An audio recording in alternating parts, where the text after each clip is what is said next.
The process by which the 14th Amendment came to be ratified is harsh. Under the Reconstruction Acts, white Southerners who had been in rebellion against the United States, which is most of the white male population, lost their right to vote.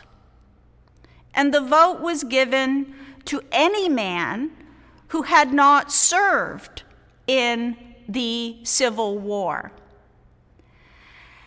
And this is how the 14th Amendment ultimately became ratified.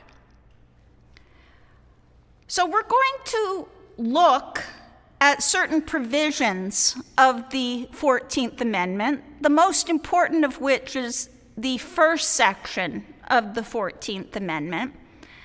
What we're going to see is that there's a twofold purpose in this. In the case of Section 1, it certainly is seeking to protect the liberties of all Americans within all of the states. But as we're going to see, other provisions of the 14th Amendment appear to have been intended to punish the southern states. So let's start by looking at Section 1. The first sentence reads, "All persons born or naturalized in the United States are citizens of the United States." Why was this needed? This came about to overrule one of the worst Supreme Court decisions in American history, a case called Dred Scott v. Sanford.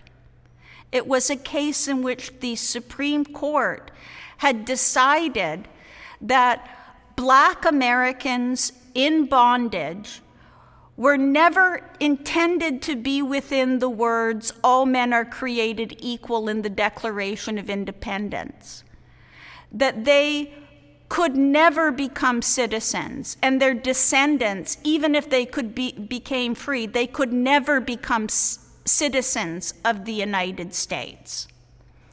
So this first clause overrode that decision of the Supreme Court. And as a result of this, all that is necessary to be an American citizen is to be born on American soil. Let's look at the next portions of the 14th Amendment.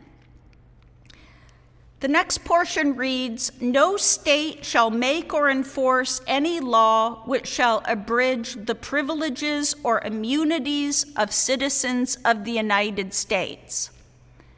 This is called the Privileges and Immunities Clause, and it sounds like it would be really important.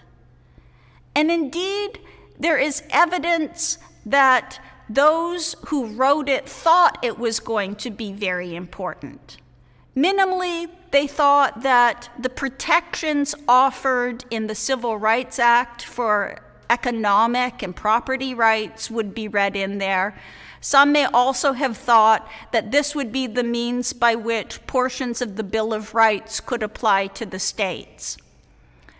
But in the hands of the Supreme Court in the late 19th century, it came to mean very little. And to this day, this provision, as grand as it may sound, has very little meaning.